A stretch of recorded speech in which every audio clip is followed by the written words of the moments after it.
Hello, I'm Hannah, and this is Hannah's Books.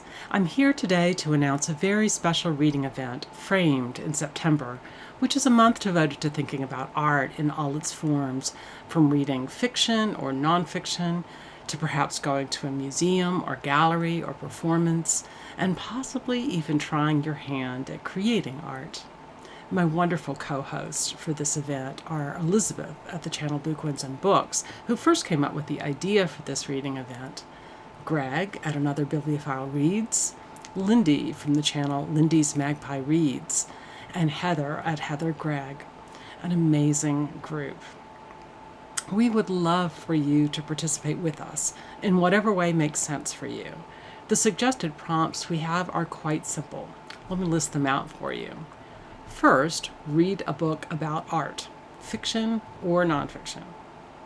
Next, think about having an experience with art, whether it's visiting a museum or gallery, going to a concert or dance performance, or even just spending a few minutes thinking about the architecture of an interesting building you pass on your way to the grocery store.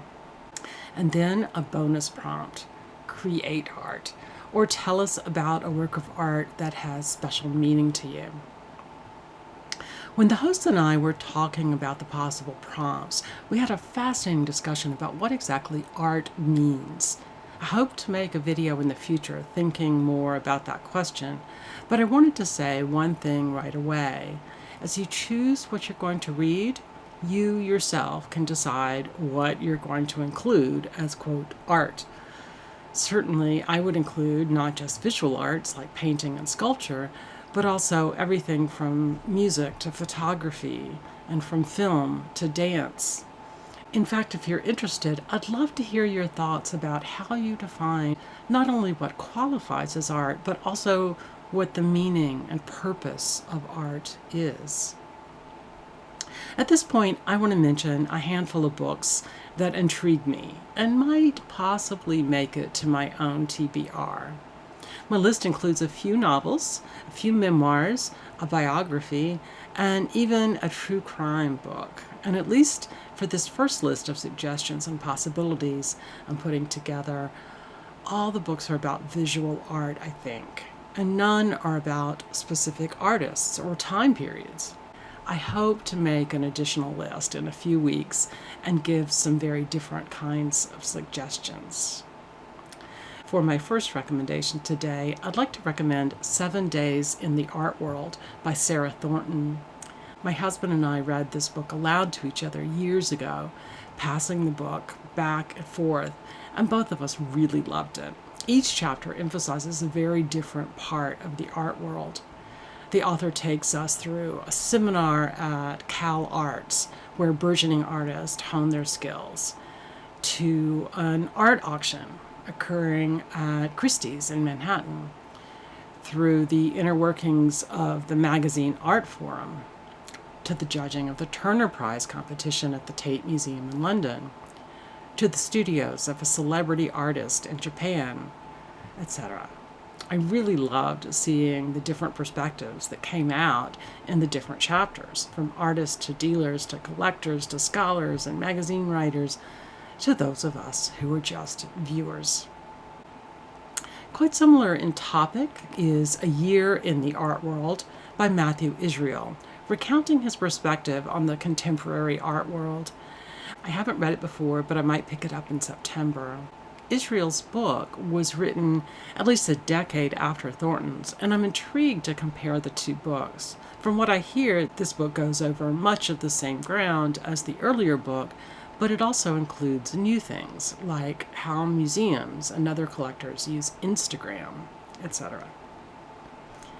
Another book I'm really excited to read is All the Beauty in the World, The Metropolitan Museum of Art and Me by Patrick Bringley, who was a guard at the museum for about a decade. Bringley had been on the staff of The New Yorker, but he decided to quit when his brother was diagnosed with terminal cancer. Instead of the crazy world of trying to put out magazines on deadlines, he wanted to spend his time in a more contemplative place to heal. As the jacket copy says, All the beauty in the world is a surprising, inspiring portrait of a great museum, its hidden treasures, and the people who make it tick, by one of its most intimate observers. Sounds like a great book for me. A very different book about the Metropolitan Museum of Art is the classic children's novel by E.L. Konigsburg called From the Mixed Up Files of Mrs. Basil E. Frankweiler. This is the story of Claudia, who decides to run away from home with her younger brother and escape to the museum, where she learns about, but also from, the art that surrounds her. That sounds didactic, but it's really only the background of the real plot. I loved this book when I was a child, and I loved it when I read it to my son when he was little. I might pick this one up again in September. Olivia Laing's The Lonely City, Adventures in the Art of Being Alone is a book that is part memoir about the author's loneliness and part discussion of the art that helped Laing come to terms with her loneliness. She's especially interested in artists who explore the themes of isolation or loneliness in urban society, like Edward Hopper and Andy Warhol. I enjoyed and would recommend Old in Art School, a memoir of starting over by Nell Painter. Isn't that a perfect name for an artist? Before she started art school, Painter was an American historian, especially known for her very thoughtful discussions about the history of race. She was the academic advisor for a couple of my friends when they were getting their PhDs. This is her account of moving from academia into the art world, where she gets a lot of warm welcomes, even while she's grappling with how not only race and gender, but age can have an impact on how we think about artists. I find it fascinating to see how her historical thinking and her art thinking often overlap. Okay, as many of you know, I just got back from a wonderful week in Boston, Massachusetts. And while I spent much of my time there visiting various bookstores and beautiful libraries, all of which I'll be posting about relatively soon, I also had the opportunity to visit a museum that I have loved for many decades, but had not seen in a long time. That museum is the Isabella Stewart Gardner Museum. Actually, until this trip, I had not visited the museum since 1989. And in 1990, there was a major theft there, and the artwork has never been recovered.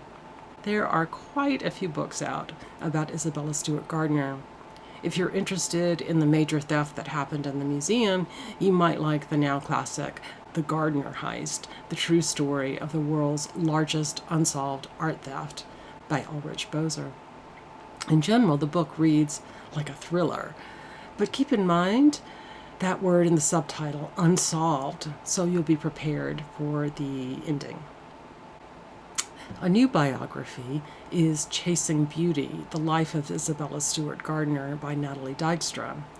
I'll read a bit of the jacket copy to you, which says the book is a, quote, vivid and masterful story of Isabella Stewart Gardner, creator of one of America's most stunning museums, who herself was an American original whose own life was remade by art. And there's a relatively new novel about Gardner, too, The Lioness of Boston by Emily Franklin. I'll read you the jacket copy for this, too. A deeply evocative novel of the life of Isabella Stewart Gardner, a daring visionary who created an inimitable legacy in American art and transformed the city of Boston itself. I'm intrigued to see what the differences are between Dykstra's scholarly biography and Franklin's historical novel. I have a few more books to mention. One is So Much Blue, a novel written by Percival Everett in 2017. Everett's become an enormous sensation, especially because of his novel James and the film American Fiction. So Much Blue is a bit quieter. It's a story about a man covering an enormous canvas in various shades of blue paint. And woven throughout the novel are his memories of an affair he had years earlier with another artist. There's a third plot braided in there as well. Another novel about art, one I read many, many years ago, is Cat's Eye by Margaret Atwood. I am not an Atwood fan at all, but Cat's Eye was by far my favorite of her works, at least back in the early 1990s when I last read the novel. The story revolves around a painter who returns to her hometown for a retrospective of her work. And threaded throughout the book is a discussion of her sometimes difficult childhood relationships, pointing to the impact of memories on the development of an artist and of a person.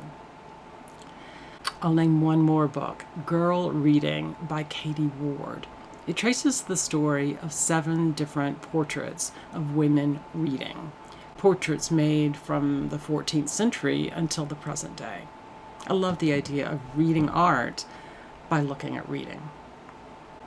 Well, in addition to reading about art, this read-along suggests that you visit a museum or gallery or other place where you can appreciate art. Personally, I'm hoping to visit a few museums in the DC area. As I said earlier, I visited the Isabella Stewart Gardner Museum in Boston during my recent trip there, and I'm thinking I'll share the pictures I took there in September as well. Well, thank you so much for watching today. I hope you'll join us for this exciting event. I can't wait to see what books you might put on your TBR or your pile of possibilities, as well as what museums you think you might visit, or any other experiences you might have related to art during the month of September. This sounds like it will be a wonderful month. See you soon on all my wonderful co-hosts' channels, as well as here on Hannah's Books.